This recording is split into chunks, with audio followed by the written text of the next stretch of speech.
Assurance sociale, incapacité de travail de longue durée. Un article de blog de Marcus Hugentobler. Une absence de longue durée peut se produire dans tous les secteurs et toutes les entreprises. Une prévention des accidents sérieuses, une gestion de la santé ou un service de case management propre à l'entreprise peuvent quelque peu réduire cette probabilité. Par nature cependant, il n'existe aucune garantie absolue. Qui plus est, aux souffrances physiques viennent s'ajouter des maladies psychiques, en augmentation, qui entraînent une incapacité de travail de longue durée.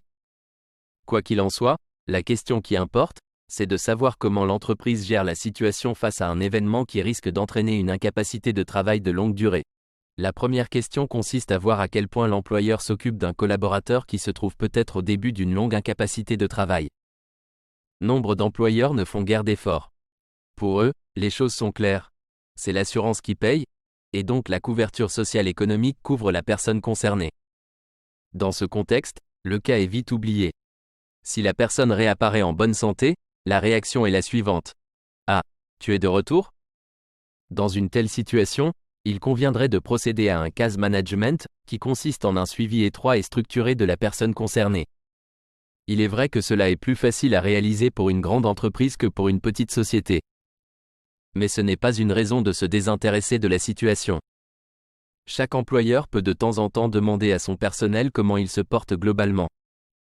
De plus, si de courtes absences tendent à se répéter, chaque employeur devrait prendre contact avec le membre du personnel concerné et lui proposer de l'aide. Et ce, toujours dans le respect qu'il se doit envers la sphère privée, tout en sachant que les données médicales du personnel ne sont pas du ressort de l'employeur. La gestion administrative d'une incapacité de travail de longue durée mérite également sa part de bienveillance. En effet, un manque de connaissances ne justifie pas une erreur dans le traitement des prétentions salariales, des frais, des allocations pour enfants, etc. Un autre point essentiel qui entraîne souvent des problèmes porte sur la violation du délai de protection contre le licenciement. C'est-à-dire lorsque le licenciement de la collaboratrice ou du collaborateur en incapacité de travail est prononcé pendant la durée du délai de protection au sens de l'article 336 CCO. Le délai de protection maximal est de 180 jours à partir de la 6e année de service. Ainsi, un licenciement qui ne respecte pas cette règle est considéré caduc. S'il y a une convention collective de travail, d'autres règles s'appliquent.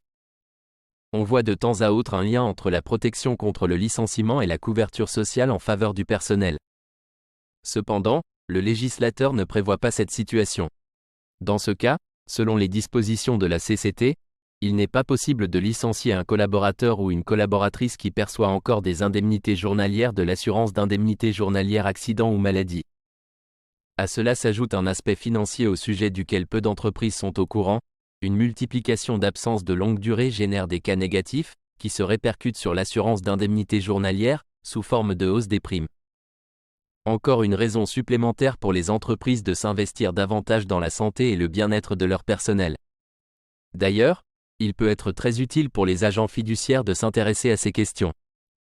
Si par exemple dans la comptabilité les prestations d'assurance se multiplient en relation avec une incapacité de travail de longue durée, il est tout à fait possible d'aborder le sujet avec l'entreprise. Cette intervention peut en effet inciter la direction de l'entreprise à s'occuper plus activement de ce sujet. En fin de compte, il est dans l'intérêt économique de chaque société de minimiser les absences du personnel.